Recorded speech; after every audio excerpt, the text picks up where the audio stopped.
Welcome to The Energy Equation. I'm Ollie Patrick, and this is the podcast that helps you understand your health by solving one big question. How do we get more energy? I'm joined in the studio by my good friend, Dr. Vanessa Moulton, chartered psychologist, founder of MindFlex, and an expert in psychological fitness. Make sure you're following The Energy Equation, and if you find this episode helpful, please do share it with someone whose energy could use a boost. And welcome, Dr. Vanessa. Thank you for having me. Well, this is a treat. We do hang out occasionally outside of studio time. Let's be honest. But today we're going to keep things very professional. Okay. And we want to understand the role of a psychologist and certainly framing things against energy. So what exactly does a psychologist focus on that affects our energy levels? So I suppose I'd probably want to caveat that question with the fact that psychologists, there are lots of different types of psychologists, and depending upon the type of psychologist that you are, you might look at energy or be exploring energy for different reasons.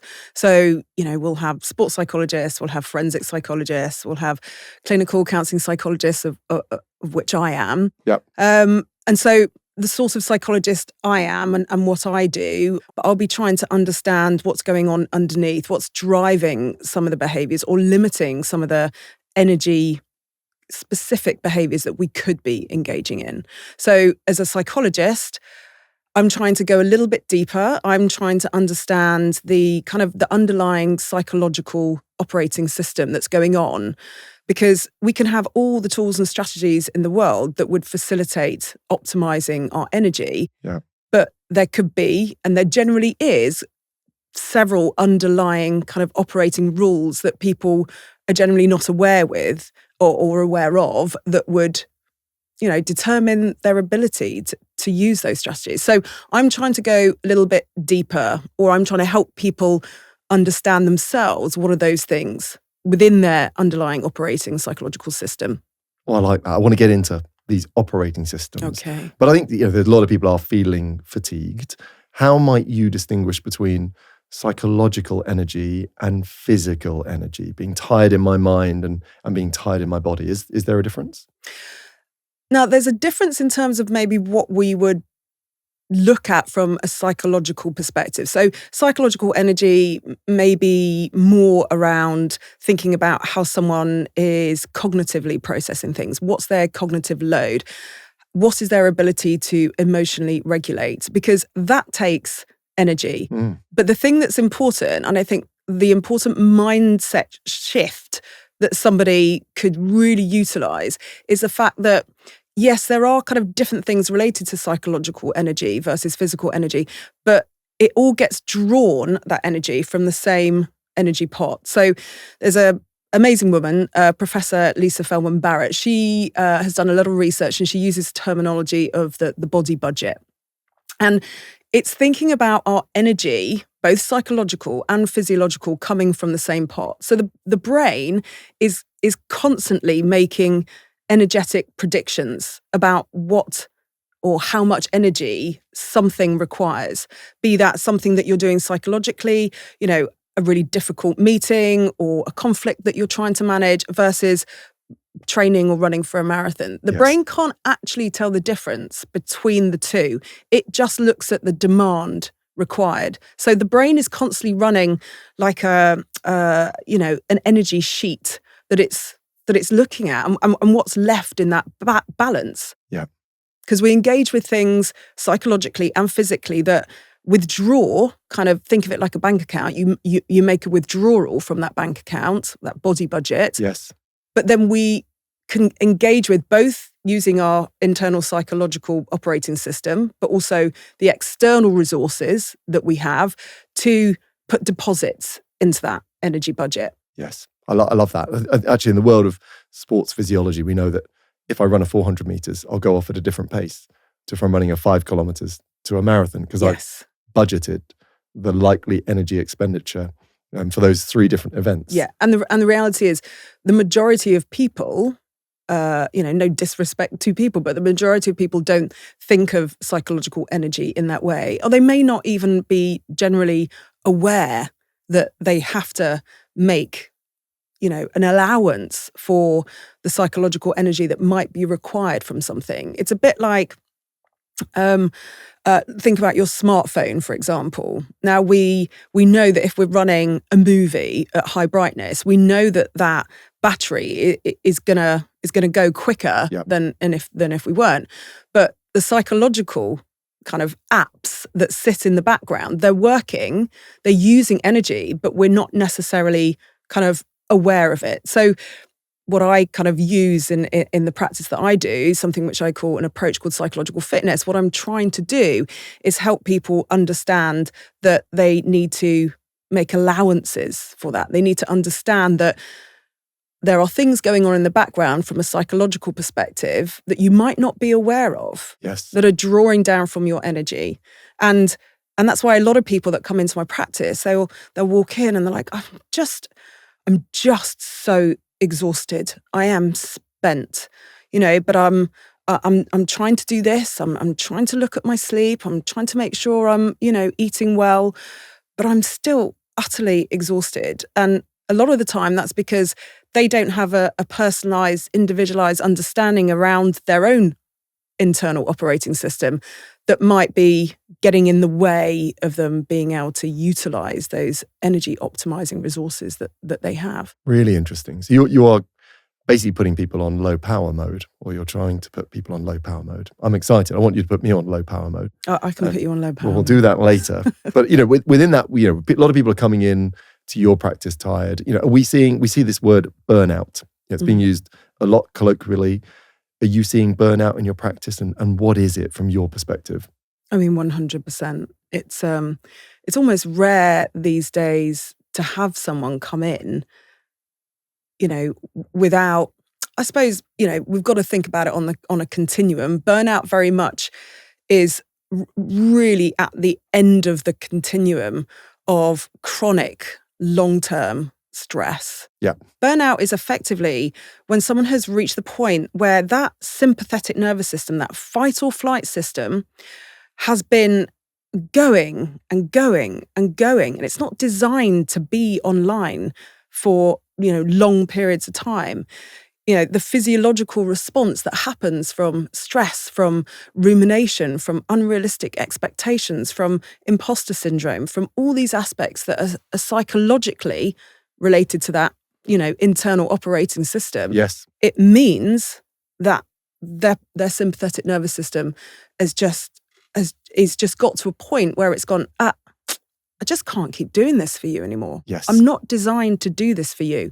And I think it's one of the things that, from a burnout perspective, we don't just see, people presenting with the anxious thoughts or the worries or the pressure. It's when they really start noticing the physiological impact that it's having on them, the deep level of fatigue, the inability to feel refreshed and restored when they wake up, because their mind, when they're going to bed, for example, they're either working late, or if they haven't been working late, their mind has got to a point where the rumination, which is where we go over and over and over, usually future things that a lot of the time we don't have control over, our brain is just not ready to go to sleep. Yeah. It's kind of, I'm still trying to solve all these problems for you.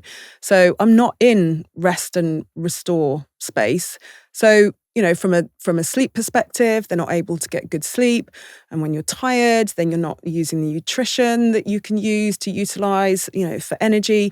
So it's kind of like a bit of a vicious circle. So when we look at the burnout definition, it's generally the sense of my workplace pressures have overwhelmed my ability to cope.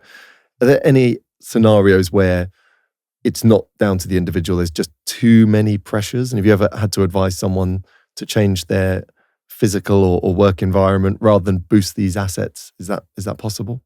Yeah, I mean, I definitely wouldn't say that, I'd always be looking to get them to boost their asset, but 100%. I mean, I'm never in a position where I would advise someone that they should leave their job. What I am 100% needing to help them explore is whether or not the pressures that is been expected of them, that maybe they are out of control of, yes, or they feel out of control of, whether or not that's sustainable and that's viable for them at that point in their life.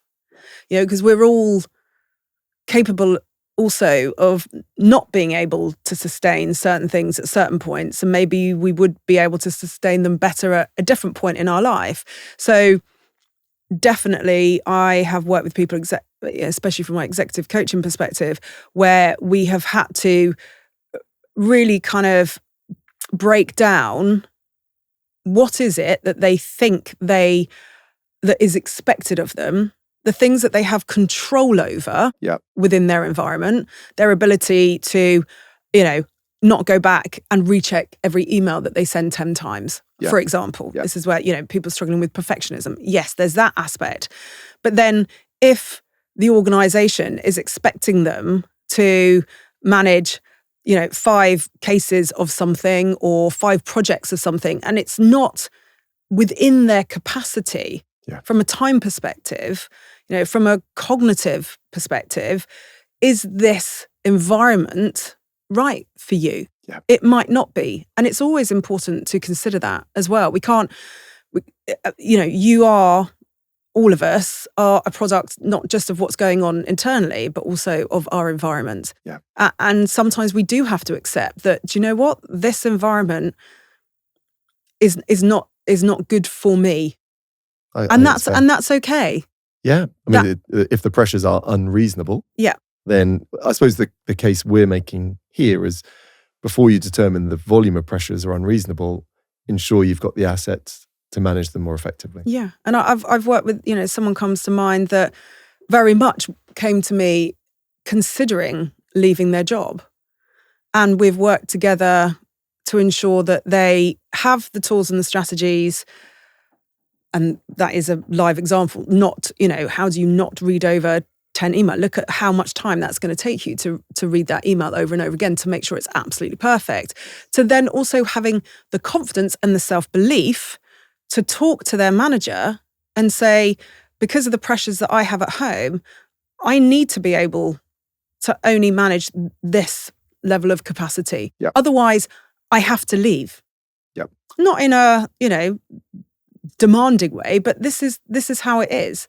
And now their environment, because they value her so much, they've been able to help work with her to change the environment. And it's amazing because she's able to remain in her job, but not be at the point of burnout. And with this rise of burnout, that's a great example. We're looking for the individual to work with their management or their employer to change their pressures. Have you given people particular skills in how they might address this with their employer? Is there a framework? I mean, I think the starting point with it is always helping someone to get to the point where they feel that it's acceptable and it's something that is real and relevant and doesn't mean that they are not capable of performing. Yes. Because that's one of the biggest things, is the fear of, if I tell my manager of how I'm feeling, what does that equal? That equals I can't do my job. And so that's one of the biggest barriers that we will start with. First of all, is trying to get them over that barrier that I therefore am not good at my job. If I can't manage it, I am not good at my job. So there goes that internal operating rule about themselves. So we have to help someone break that down first, so that they have the confidence first to go, no, I back myself here. I can recognize that this is too much. I can recognize that there is stuff that needs to happen, both collectively with myself and the organization. And I now feel more confident to go and have that conversation and back myself.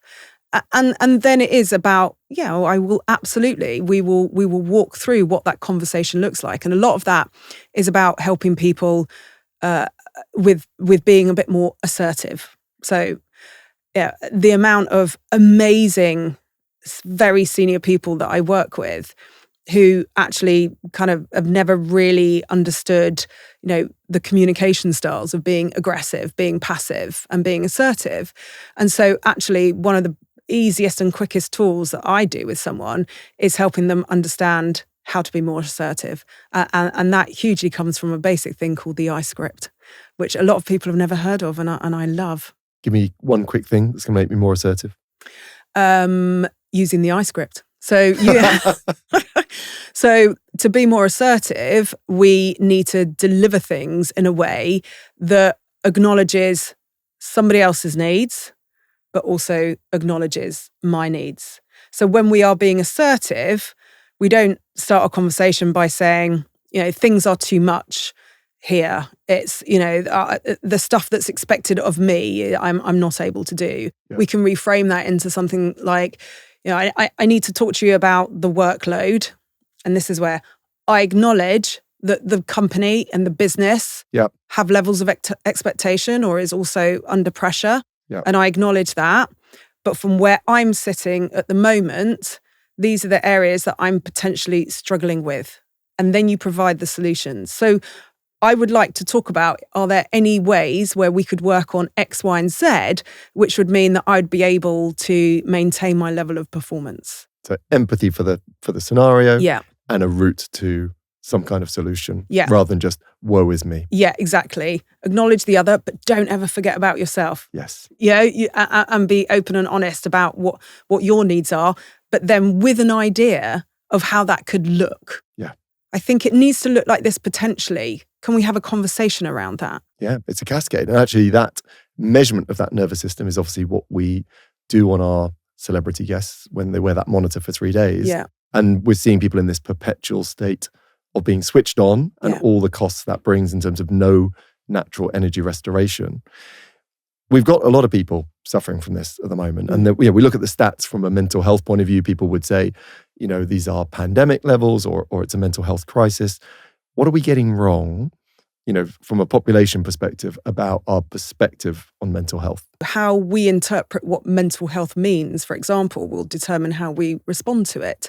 So if we only, and this is the historical way that we have all kind of thought about mental health, we view it as something that, we respond to once we have reached the point where something is wrong or something feels so challenging that we're struggling to engage with the things that we want to engage with, or that it's limiting us to a certain degree. We're symptomatic. We're symptomatic. But I think there is an element especially with social media, if I'm honest with you, that there's so much around mental ill health that we get to a point that where someone is maybe, challenged from a psychological perspective, they might be thinking certain ways that makes them feel a bit on edge or a bit stressed. There's so much out there at the moment, which means we're moving too quickly to what I would call like a diagnosis. And don't get me wrong, the awareness and everything is brilliant. Yeah. But when we have social media, which kind of says if look out for these 5 signs.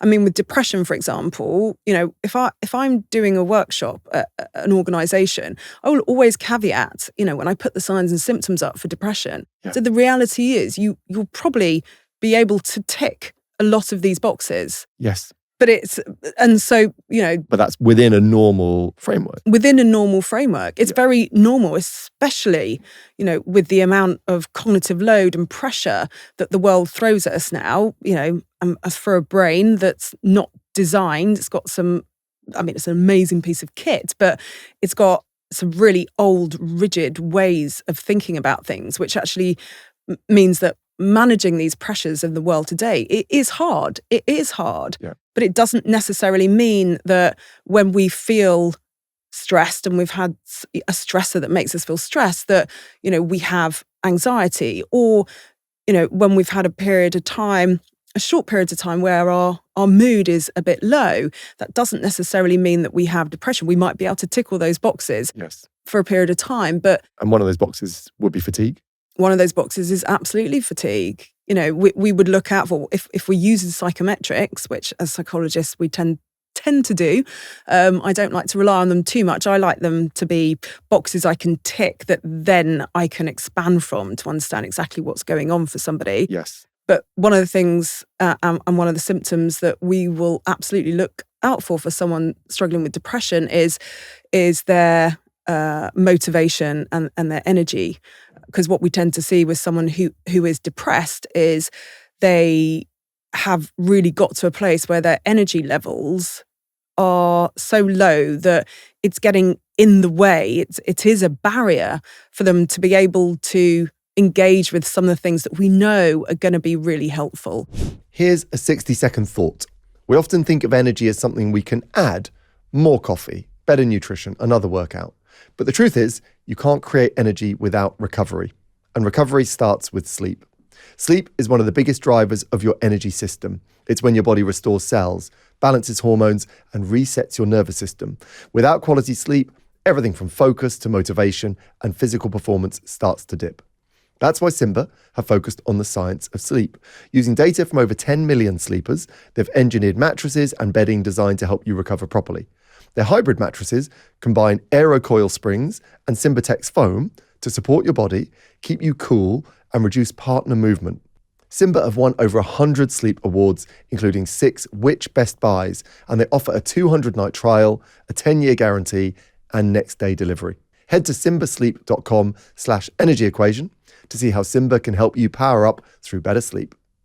I've spent years helping people understand what really fuels their energy. And when it comes to daily nutrition, Vitals by Heights is where I start.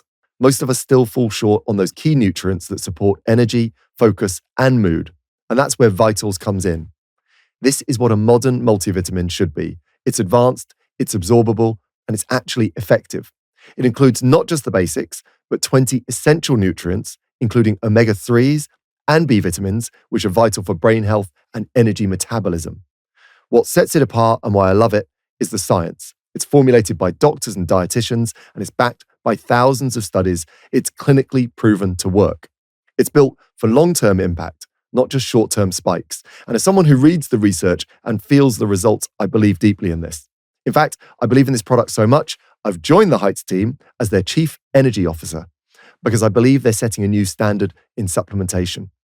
If you're ready to kickstart your energy journey, start with Vitals. Get 20% off your first month at heights.com/EE or use the code EE20 at checkout. Yes. For them. So, yes, energy, motivation, energy and motivation are very linked.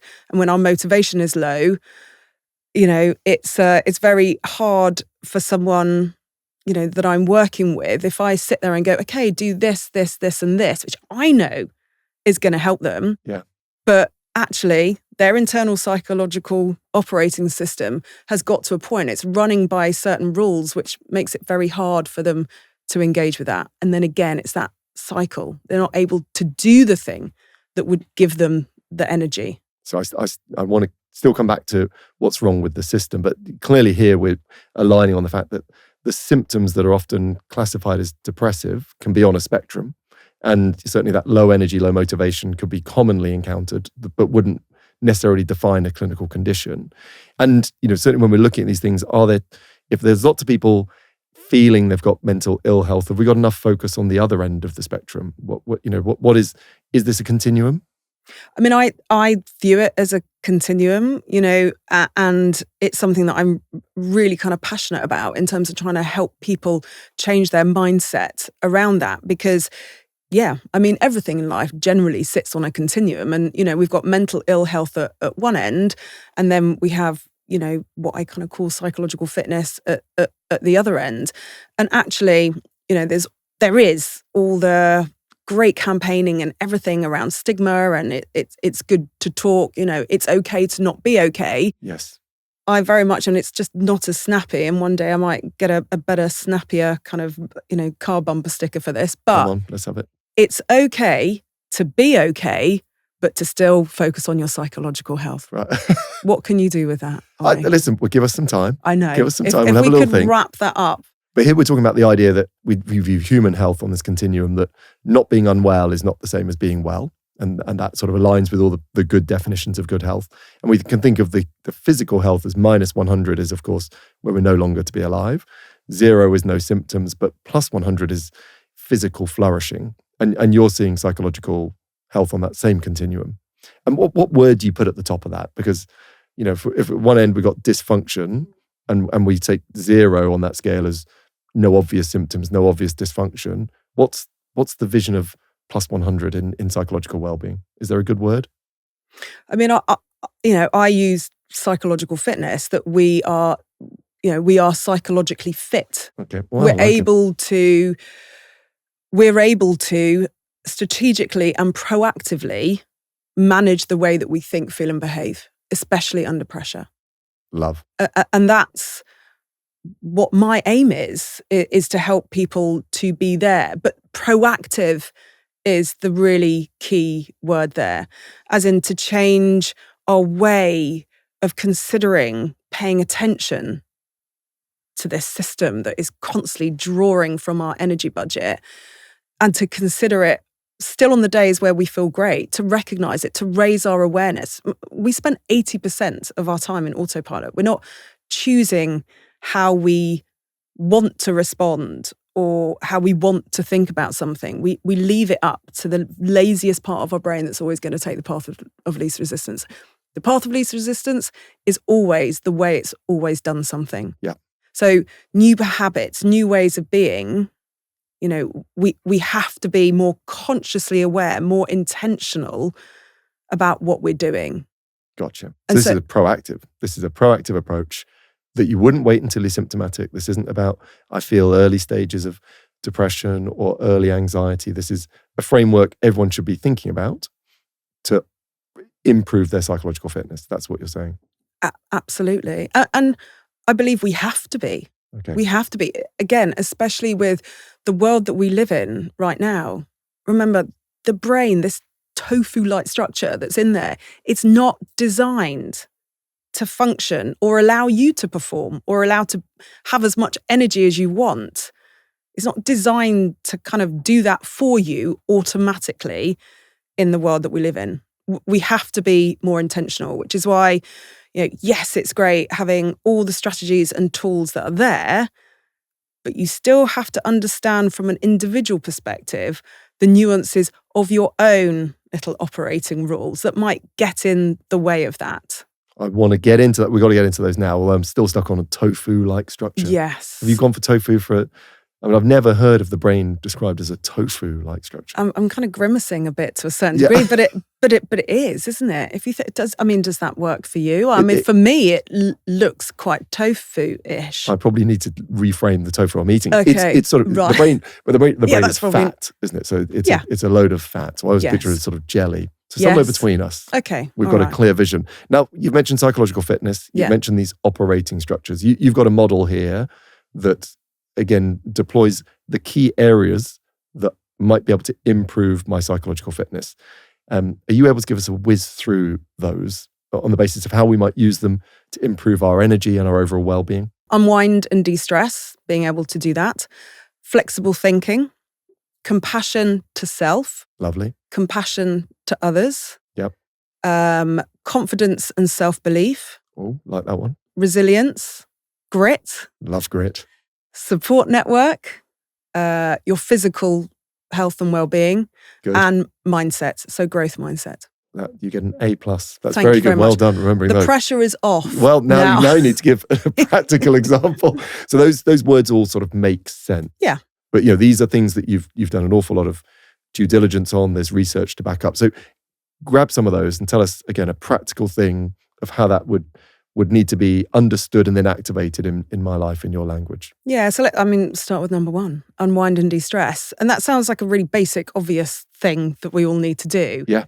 But I would say it's probably one of the most common areas, especially within the work that I do, that I see people just not either allowing time to unwind and de-stress, and not valuing it enough, and then also don't understand maybe the barriers that would get in the way of them doing that. So, for example, someone who has an underlying kind of operating system around perfectionism, would see something like unwinding and de-stressing as, not something that they can integrate into their lives because they need to be doing the stuff that, meets their perfectionism rule that they have to. They see it as wasted time. It's wasted time. Yeah, which is why two things. I'll never be accused of perfectionism. Good. And unwind and de-stress will be my Excellent. superpower. But I also think that's probably, when we're thinking about energy, it's a good one to start on and reframe, because that is physical recharging, unwinding and de-stressing. Absolutely. And a good example of something, just to give us a snapshot. So I mean, I will always go to breathing as my favorite. Love. And I always say to people, I don't have time. Like, well, you're breathing already. It's not going to take any extra time. But if you can, and you understand the science behind, for example, the physiological sigh or 7-11 breathing, we can enable our system to reset. Breathing in for 7, out for 11. The long out breath stimulates that parasympathetic nervous system. 2 minutes. That's the one that always comes with a guarantee with me. So let's again, for those who haven't encountered this breathing before, because we've got to get through the other 9. So extended exhalation. So you want people breathing out for longer than they breathe in. Yes. And over 2 minutes, that should bring a sense of unwinding. It will physiologically change the chemistry in your body. When we breathe out, we are stimulating the part of the nervous system that pumps all those lovely, gorgeous hormones like serotonin, all the endorphins that makes us feel calm, relaxed, cozy, content. And when we're breathing in, we stimulate the part of the nervous system that, in the end, will pump the adrenaline and cortisol pumping around. And people don't realize that those two systems fight on every breath. Absolutely. Control your body. So just by manipulating that longer exhale breath in 2 minutes, you see a benefit. Yeah. Equally, I know we are trying to get through all of them. Equally, though, unwinding and distressing does not have to mean the same thing for everybody. Yes. Again, it needs to be, unwinding and distressing doesn't mean you have to be still doing something. So unwinding and de-stressing can also be some sort of exercise that you want to do. Movement, so important. Paddle, for example. Paddle, not pickle? I think we're in the UK, not America, so it should be paddle. Okay, fine. But these are booming potentially for that reason. But that simple aspect of movement, adrenaline and cortisol is designed to be in our body when we are moving, when we are fighting or fleeing. Okay, unwinding and de-stressing, I like it. Breathing, moving, we're going to take 2 practical pieces there. Number 2? Number 2 is flexible thinking. Now, our brain is designed to be so rigid. It needs to be rigid. It's hardwired billions of rules into your brain since the moment that you were born. Why does it do that? Because it has to make 35,000 decisions every single day. So it's designed to be really rigid. And the problem is, if we maintain rigidity with the way that we think about things, it can limit our ability to have lots of different options in life, to be less disappointed if something doesn't go the way that we want it to. Give me an example. So, for example, flexible thinking, I'll use an example just in terms of the way that we kind of view something. Yep. So let's say it's Friday evening and we've just had an email from our boss, and our negative bias is focused on a point that makes me think, because of my rigid thinking about myself, that I've done something wrong. I'm now going to spend the whole weekend ruminating and overthinking about that because my brain won't think of any other ways of that to be interpreted. Yep. I'm now, fight or flight system is on, energy is being, zapped. We're taking out of our energy budget. Yep. Get to Monday and, the reality is that isn't what that email is well. Yep. Then we've got person B, who is better at having more flexible thinking, reads that email. Maybe that is their first thought, but they're able to go, okay, what are the other options? How else could I interpret that? Does it definitely mean this? Okay, it could mean this, it could mean this, it could mean this. I'm not going to spend the weekend overthinking this. Yes. I have a much nicer weekend with more energy. So I'm going to sense check whether the way I'm thinking is the only way to think. Absolutely. Love it. Number 3. Compassion towards self. Oh, good. And it sort of probably says what it does on the tin. It does. And that could be anything, like a massage or... Again, totally personal. And that's why I always say to people, it's, it doesn't have to be one specific thing. It's got to feel comforting to you. Yeah. We tend to be way better at being compassionate and kind to somebody else. Yes. We're way better at being really self-critical. And that inner narrative, the brain can't tell the difference between someone hurling criticism at ourselves and us internally throwing criticism at ourselves. Can't tell the difference. So if you play out how you would feel if, you had your partner or your boss or somebody saying the things that you say to yourself, you can recognize that's not going to leave you feeling great. It withdraws from that body budget. Yes. And so learning how to be compassionate towards yourself is so important, so that we're not drawing energy when we don't want to. The important thing in this, though, again, to highlight, a lot of people will see that as weak and as a fluffy thing. It's not required, or I'm letting myself get away with stuff. If I'm being compassionate towards myself and kind towards myself, that means there's less chance that I'm going to reach my goals. Yes. So again, understanding from an individual perspective what might be the barrier of being compassionate towards yourself is really important. I like that. And in your practice, do you see a gender difference on that? Generally, I would, women are better at being compassionate. I would have thought so. Empathetic towards themselves. Equally, I have women who really struggle with that as well. So I don't want to completely generalize, but we do have the masculine stereotype, which, like I say, the work that I've done with all the kind of the military folk, it's one of the areas that was so important and so powerful, and actually seeing a bunch of people who, let's say, and understandably part of their kind of training and therefore has ended up hardwiring is, if you are out on patrol and something's happened to your best mate, you come back and it isn't about paying attention to yourself. It's not about paying attention to your emotions. It's not saying it's okay to be vulnerable. Yeah. Nah, you can't do that. You've got to get back out. And, that's an extreme version, but that is replicated in day-to-day life all the time. Very good. And the next one you said was compassion for others. Yeah, so compassion for others is really important. I mean, I find it fascinating, all the kind of the work that's done around the science and co-regulation. Okay, our nervous systems are constantly talking to each other. Here we go. This is sort of mirroring, but physiological mirroring. But physiological bit. Our nervous systems are kind of talking to each other all the time. What's mine saying? I can't say. That would be wrong. But we're saying, so if I'm high resonance, high anxiousness, high tension, that will distill across. Yeah. Vice versa. If you are overtly calm and generating great, a real sense of serenity, that'll transfer back, and it's sort of a case of which one's going to win. That'd be fair? Absolutely. And, when we are compassionate and kind to others, it's not always altruistic. It almost never is, to a certain degree. Yeah. There will always be a level of a feedback loop. If I help an elderly person across the road, that is a selfish act because I feel great. Yes. I feel great. You absolutely, 100%. Your dopamine system will give you a lovely kind of hit. Yes. It's your reward system, gets that kind of feedback loop that felt really good. And what's lovely is if we do things like that, what it does is it tells the brain that felt really nice. Go do that thing again. Yes.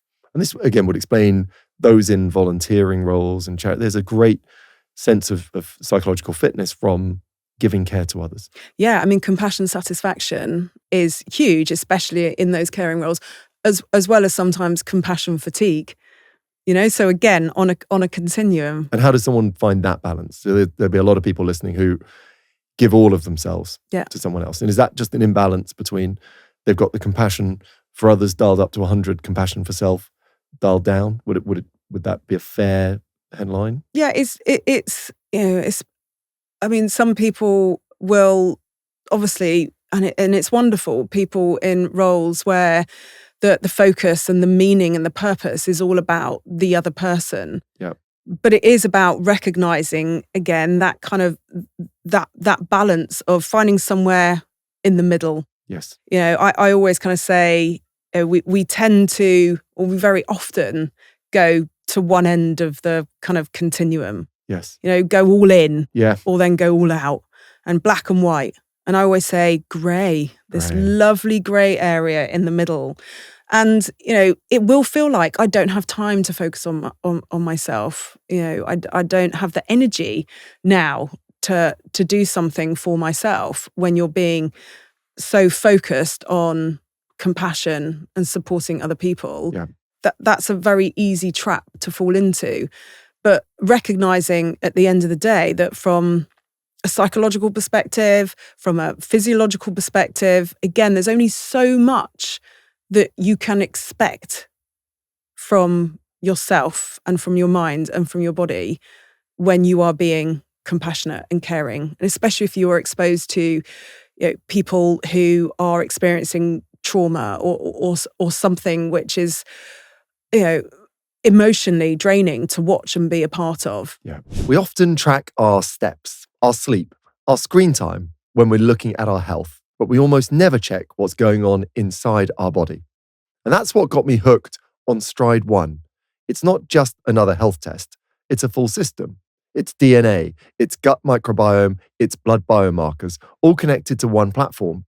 Because far too often, we test a marker and maybe we'll make some changes, but we don't come back to retest to see what worked. And even if we did retest, we might be missing key other markers that interact by not looking at the whole picture across bloods, DNA, and gut health. For me and many of my clients, Stride One gives answers I'd never seen before. You even get a biological age from real blood data, and you can see how that age changes over time. Every 6 months, they retest you. You speak to a dedicated health expert for a full consultation every 3 months, and they actually explain what's going on, not just drop data on you.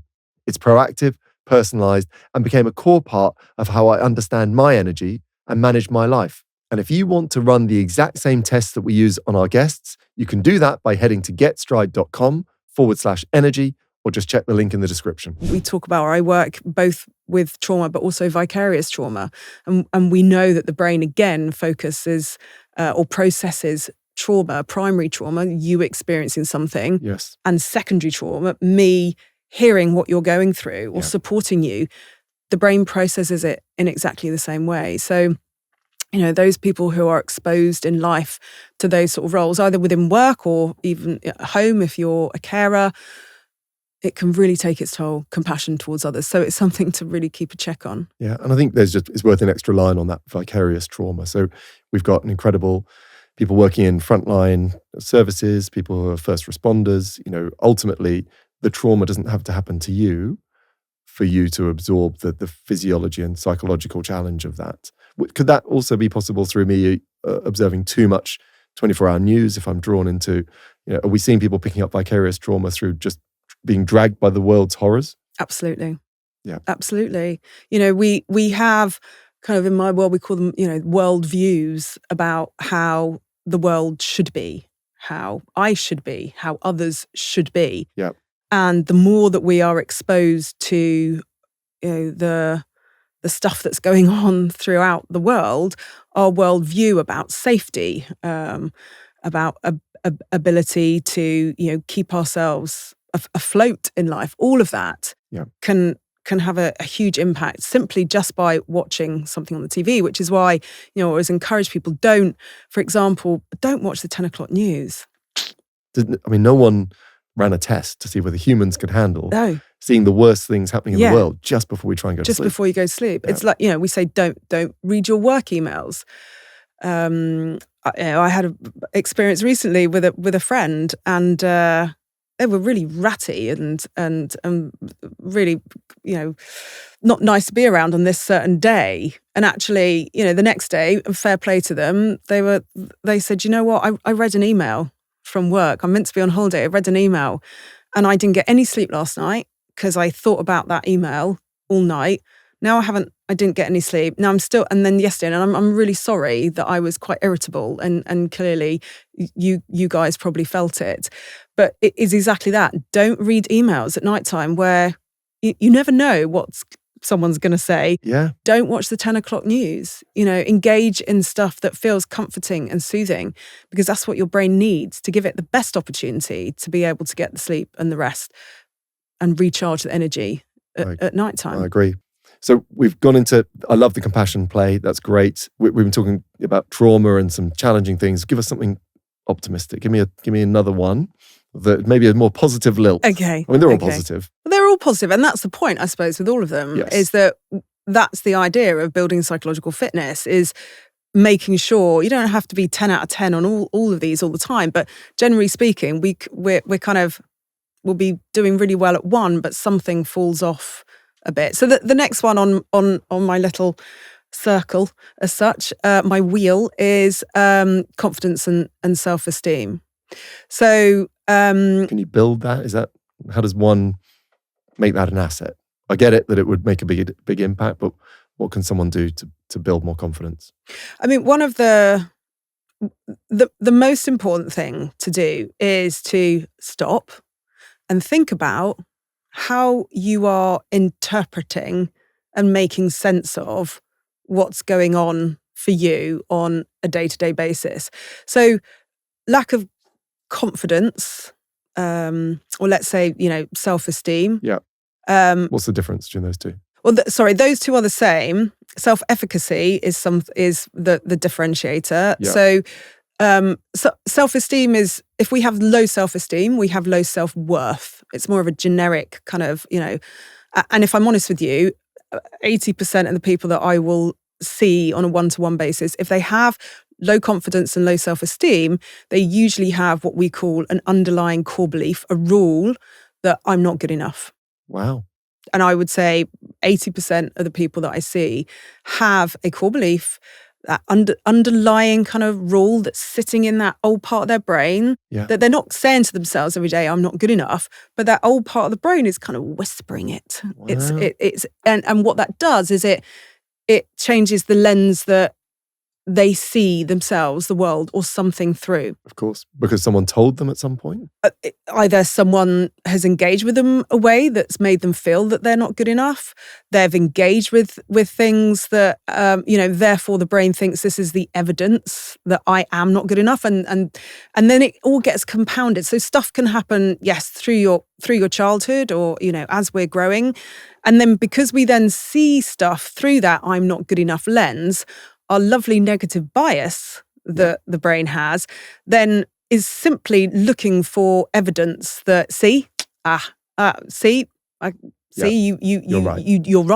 you're right. You didn't get that Gotcha. promotion, or so the problem is when we have someone that doesn't have confidence and self-esteem, they will avoid situations that might confirm that.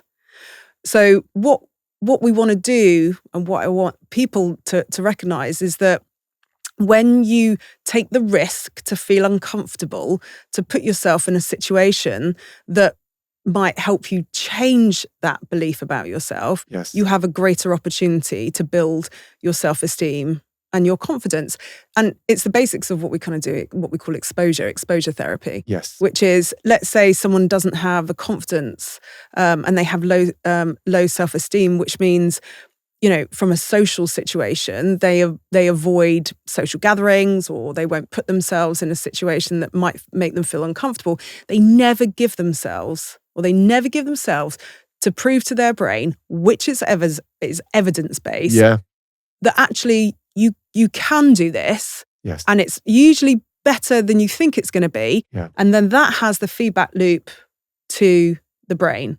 So our lens will always, that lens of I'm not good enough, or I'm not a social person, all those kind of things that limit your self-confidence and your self-esteem, that will affect the way that you think about a situation, which will affect your behavior, like I'm not going to go to that thing, yes, which then impacts your experience, which then feeds back and reinforces your belief.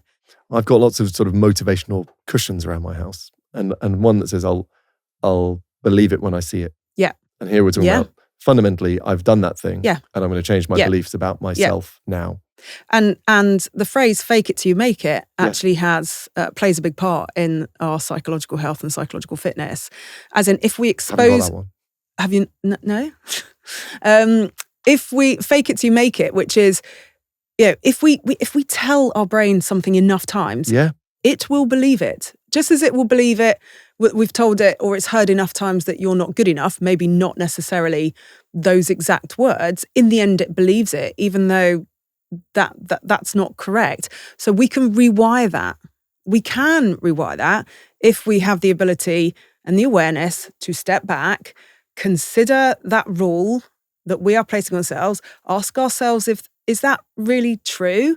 Is that fair? Yeah. Is there another way of looking at that? Because if you then go, okay, I'm going to do that thing.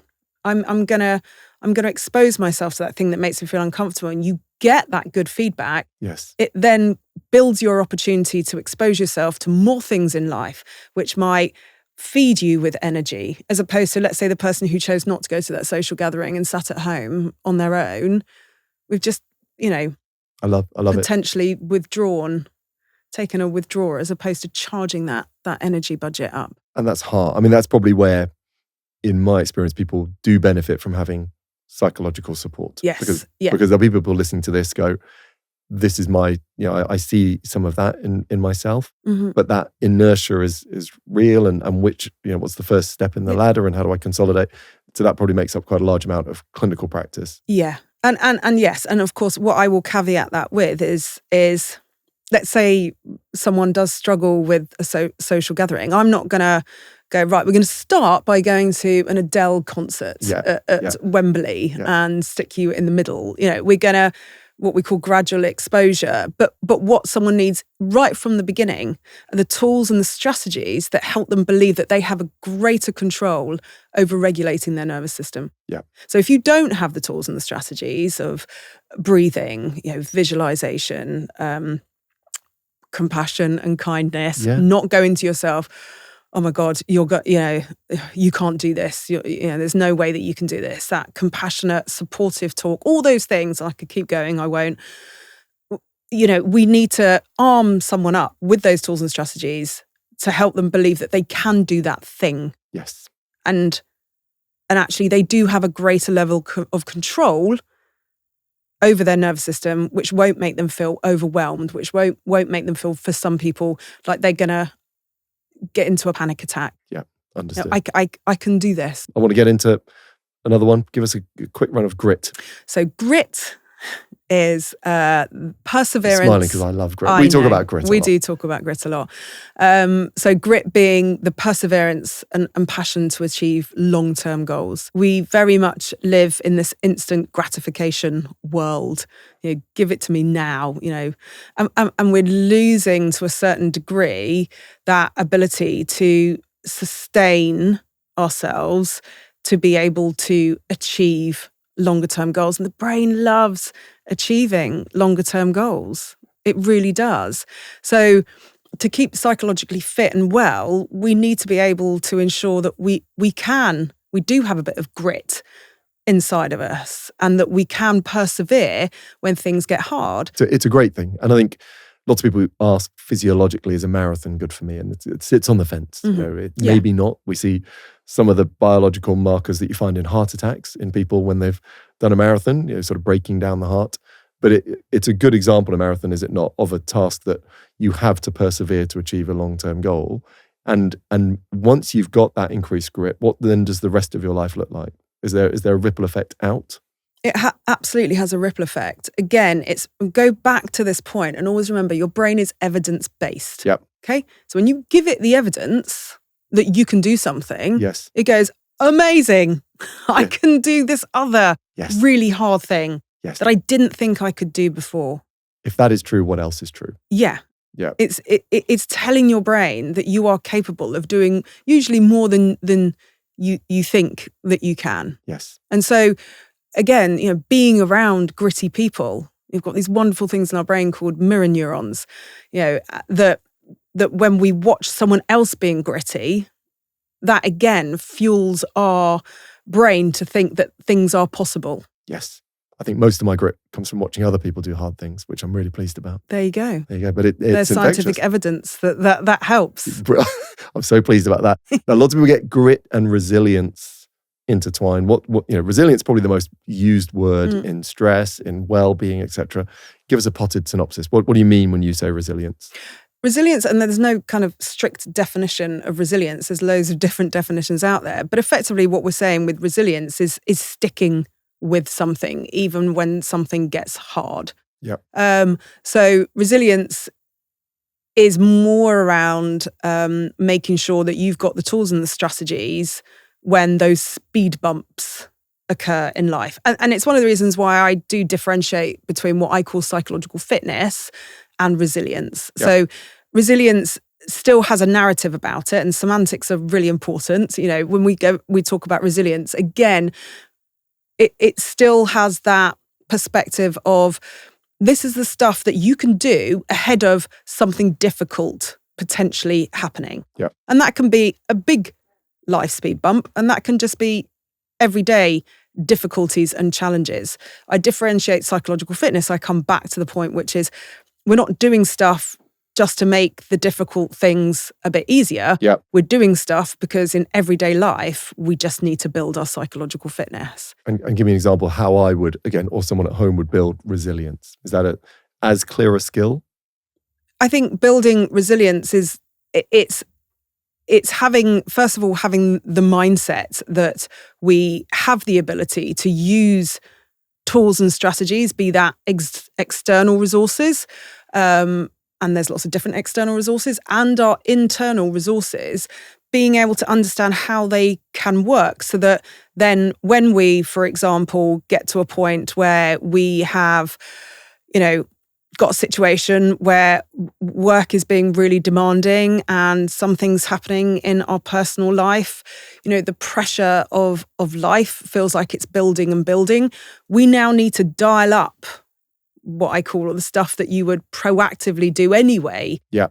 To keep yourself psychologically fit. We now need to dial up all those things, make sure that they're all online, make sure that we're doing the things that we can do, giving ourselves the ability to get some downtime, making sure that we are using our flexible thinking. Yeah. It is all the kind of tools and strategies, but making sure that we dial them up at a point where something feels difficult and hard.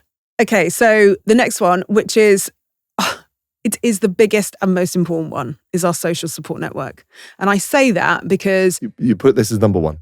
I would put this as number one. Wow.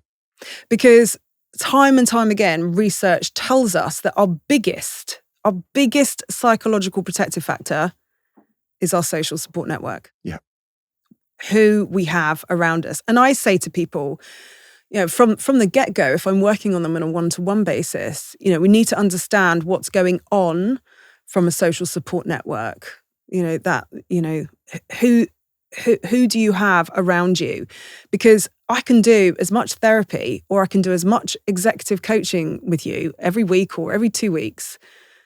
But if you don't have the social support network around you, you're going to find this really tough.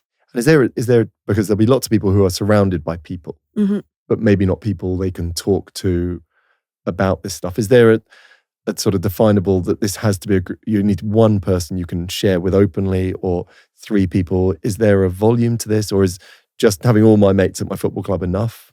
It's kind of like all of that. What I wouldn't do is say, right, you need to have 5 people. Yeah. You could have, and I've always believed this throughout my life, and I've experienced this myself. We have different people for different reasons in our life. Yeah. I might have a friend who's amazing at listening to me, and someone else who, and I'm kind of almost quoting a friend of mine that when I went through a really difficult time, she was like, I'm not going to be the person who you will sit and have those long, deep chats with. I am going to be the person. I love that she named it. This is amazing. She was like, I am going to be the person, though, that's going to take you out and make you laugh. Love. And so we have different people in our lives for different reasons. We 100%, if we are going through tough, difficult times, it's so important that we are able to have at least one person that we can share and talk about stuff too, that goes beyond, let's say, if you are working with someone professionally. But that isn't also limited to just the people who are in coaching or just the people who are in therapy. Our brain needs to be able to just process stuff. That's what it does. I've never found the actual piece of research, but a couple of people have confirmed it is true. But I remember a psychiatrist when I was working within the military mental health saying that there was maybe anecdotal feedback that during the Second World War, when they were returning from war, those who returned by boat had much better psychological health than those who returned by plane. And that's simply because they had the opportunity to sit and talk and to process. Wow. The brain has to have the opportunity to say stuff out loud. I mean, it's one of my most basic it's not a trick, but we're trained. The basic thing around kind of just paraphrasing. I do it 80% of the time in my one-to-one work. Give me an paraphrasing example. is just simply giving back. Well, paraphrasing is just simply giving back what someone's just said to you. Okay. So simply giving back what someone has just said to you. Exactly that. Okay. You hear it differently. Yeah. Or let's say somebody has, they're struggling with their parenting skills or something, and they, talk to someone about it. I'm really struggling with this. I'm feeling really guilty. I'm feeling really on edge about the way that I'm not able to maintain my kind of frustration at the moment. Yeah. And you go, oh, so that's something that you're finding really, really difficult at the moment. It's the frustration. You feel guilty about the way that you are towards your kids. That in itself, it won't be meaningful to you because I've just made it up. No, but I love it. But also, I think a lot of people avoid those conversations because the person who is receiving the concerns or the woes feels it's their duty to solve them. Absolutely. And you're saying it is not, and again, we can say that. The job is the sharing. That's the benefit to you. And the best thing I could do is to paraphrase it back. Yeah. It's not always being, it's not about having people that can fix things for you. It's simply about someone hearing. And there's something so powerful about then hearing back what you have just said. Because it means I've been heard. Because A, it means I've been heard. And B, I'm just hearing what I'm saying. The amount of people, honestly, when I paraphrase and they've said, I'm going to keep the language right, but I've just been so rubbish at this. I've been so rubbish at that, and I've been doing this and I've been doing that. And I'll say, you've been doing this and that, and you think that you're this sort of person. And the amount of people that will go, God, that sounds really harsh when I hear you say that. And you're like, yeah. So anyway, they're the people that you need to have in your life, people that you can talk to. But equally, it isn't always about having big, deep and meaningful conversations. Yes. Remember what we were talking about earlier, that co-regulation that happens. There's so much stuff that you can take from other people and also give to other people just in your everydayness that helps you build and support your own psychological health. It's the people that you have around you and we will all know that we have people that will, suck energy from that body budget. And then the people that just, really give us the opportunity to top that balance up. So it's so important. I love that. I'd be so fascinated to see what the social dynamics are of people who naturally paraphrase, whether they have more friendships as a result of just being what people need. Yeah. And I think it's just people getting over that barrier from someone receiving it, feeling like they're not having to fix it. Yeah. But we know, research is showing that people are speaking less, despite all the campaigning and everything. People are speaking less. They, about 40% of people, a big, survey that was done was saying that they fear overburdening the other person. Yeah. I always say to people, honestly, when other people also have other stuff going on, you have this kind of shared experience. It's good. People don't mean it nasty. People like hearing when also other people are struggling. It gives them the opportunity to support. It gives a shared experience. And also the lovely word, which is so powerful in my world as well, is vulnerability. Just pick up a Brené Brown book to find out more about that. But being able to be a bit vulnerable together is an amazing opportunity to build our psychological fitness. I love it. We're into the last two? Yep. Give me those. So the last, the penultimate one, I think you're going to be able to input more on this than I. But it's physical health and well-being. Yes. Yeah. We cannot ignore food and drink for the energy equation. Food, drink, sleep. Food, drink, sleep. All the things that physically restore you. Yes. And get probably through the lens here of that balancing the autonomic nervous system, getting the body out of being ready for threat into being able to unwind and all the things that would align our physiology with our mindset. Yeah. And I think the bit to add to that is, again, repeating what I've said earlier, which is you can have access to all those things The amount of people that go to me, I know I should be doing that. Yeah. I know what to do. I know about sleep hygiene. I know about, I've done this and I track this and I know, or I've downloaded this app, but they're not doing it. Yes. And so again, from a psychological perspective, the bit that's important that we all do and what I try to help people with is if you've got all these tools and strategies and you're not accessing them or you're finding it hard to, what's the barrier? And there's a lovely phrase that Brené Brown says, what gets in the way becomes the way.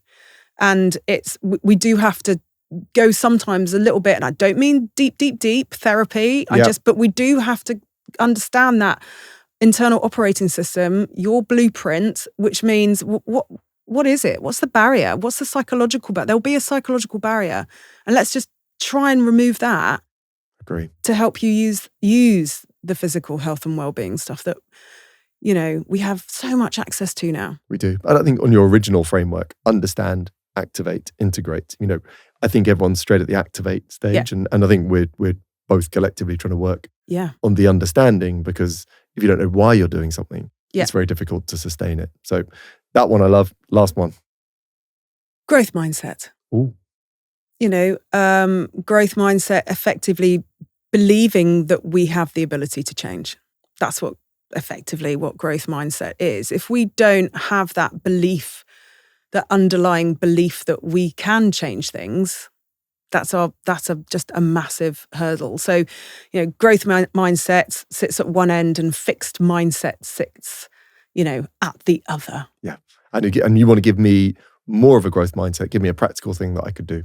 Let's I don't know, go back to a marathon, what you were talking about earlier. If you have a fixed mindset that I'm not somebody that can do that. I am not somebody who has the ability to do a marathon. Now, there might be physiological reasons, like a dodgy knee that you're recovering from. A dodgy back, which may. But let's imagine there's not. So I'm just someone. I'm sat here going, I can't do a marathon. Yes. What's wrong with that? Because you'll never do a marathon. But if you have a growth mindset, which is, I've never done a marathon before, but I believe that I have the capability to do that. And if you don't believe that, then trying to get the evidence step by step, you don't go out and run a marathon immediately, obviously. So you need to build that evidence base again by, okay, I'm going to move towards a growth mindset of doing something that I haven't thought that I'm capable of doing before. What needs to happen to make that happen? One of my most favorite lines that I usually, what needs to happen to make that happen? We can chunk that down, which then enables us to do smaller things like, the couch to 5K or all of that stuff that then gives the brain the evidence that it needs that you are able to do something, or you can build a pathway to do something that you never thought that you'd be able to do before. So good. And for me, again, gives so many practical, you often call them assets, that people can start to think about. And, there'll be so many people who think these things are immovable objects. And I think what you're talking about there are real practical steps to change the way I view the world and the way my physiology reacts to that. And we can assume here, this is a pathway to more energy. Yeah, 100%. And, and having that understanding alongside seeing the brain as like a tofu-like structure. It's controversial, but yeah. I know. The other way to think about it is is a piece of plasticine. It's malleable. Yeah. We 100% know through neuroscience now that we can rewire some of these internal operating systems that ends up impacting the way that we view ourselves, the world, and others. But what it usually does mean is that we do have to sometimes put ourselves slightly out of our comfort zone, not really horribly, step by step, gradual exposure to things to make us recognize that we can do these things that can end up for us being able to optimize those, energy boosting tools, strategies, insights, understanding that we have. Fabulous. And thinking generically, and again, it's difficult when you work so intensely with individuals, but if we're speaking to our listenership today, what might be one thing you could collectively recommend that you've seen improve psychological fitness and boost energy that maybe they could try doing? Yeah, I mean, I'd love to start with just from the basic awareness and mindset perspective, which is that if you can start and listening to something like this, start to be open to the fact that your psychological health is not something that you only pay attention to once you've reached the point where something's difficult or hard. Yep. And that does require you to get out of autopilot. And as I kind of mentioned before, we are in autopilot 80% of the time. Yeah. And so we do have to stop. I mean, I'll stop kind of quoting other people, but a guy called Viktor Frankl, this amazing philosopher, a Holocaust survivor, wonderful book called Man's Search for Meaning, which I always recommend to the majority of the people that I work with. But the simple thing you can take from that is, his statement that between stimulus and response, there is space. And it's in that space where you can make a choice around how you want to think about something or how you want to do something. What tends to happen these days, because we're going at such a fast pace, we just allow that old part of our brain to just respond how it always responds. And that might not be working for you. So sometimes a space can be 10 seconds. Sometimes a space can be a week when you've got time to reflect on things. But just trying to recognize the science of the brain and get yourself out of autopilot is it, so that you can make the right choices that mean that you can effectively top your energy balance sheet up. Being aware of that. And again, from a mindset perspective, think about psychological health and or your psychological energy and your physical energy coming from one pot. Don't discard it as something that doesn't matter as much. I need a load of energy for this physical thing. Your brain makes up 2% of your body weight, but it consumes 20% of the energy. So we have to remember that. So from an awareness and from a mindset perspective, that's what I'd love the viewers just to kind of take away and consider. And then it is about recognizing that if you are struggling to utilize some of the amazing insight, understanding, tips, tools, strategies that we have access to from, please go away and use 7-11 breathing today, or the physiological sigh. They are two really basic things that we can just take away to get the nervous system working for us. Yep. But if we can just recognize that if we're struggling to utilize some of these tools and strategies, what might be getting in the way? I've a really basic tool and strategy I again always go through with people in my training and my individual work is start looking out for your shoulds. Your shoulds being, I should do this, I shouldn't do that, I must do this, I mustn't do that. It needs to be like this, it needs to be like that, they should be like it. Those are your should words. That is you. If you start paying, it's really interesting. You can only notice them if you raise your awareness to them. I always say, spend a day looking out for your shoulds, because every time you voice one of those, you are effectively voicing a rule that you are placing on yourself, on your world and others. Is that limiting your ability to add to your body budget? Yep. Is it withdrawing? Is it adding? Take a look at that internal system. You can do that yourself. Some people might need a greater level of support with a therapist or a coach or somebody. Yep. But there's so much that we can do to understand our own internal operating system if we understand where to look and how to do it. Very good. There'll be a lot of listeners listening out for those shoulds. Yes. And they'll find a lot of those shoulds they will. when they listen. Very, very good. And where can people find you? Where are you lurking? On social media? I'm How can people get in contact? In the wings. In the wings. Where do people find you? On social media, I am the Psychological Fitness Doctor. And then my company is called MindFlex Group. So www.mindflexgroup.com. Well, Dr. Vanessa, that was absolutely insightful. And again, a fabulous framework. And I think you brought that to life. And there's so much in there that I think is practical, and hopefully our listeners and viewers can go away and deploy some of that to boost their energy. So thank you. So. You've been a fantastic guest. And that's it for the energy equation. We look forward to seeing you on the next episode.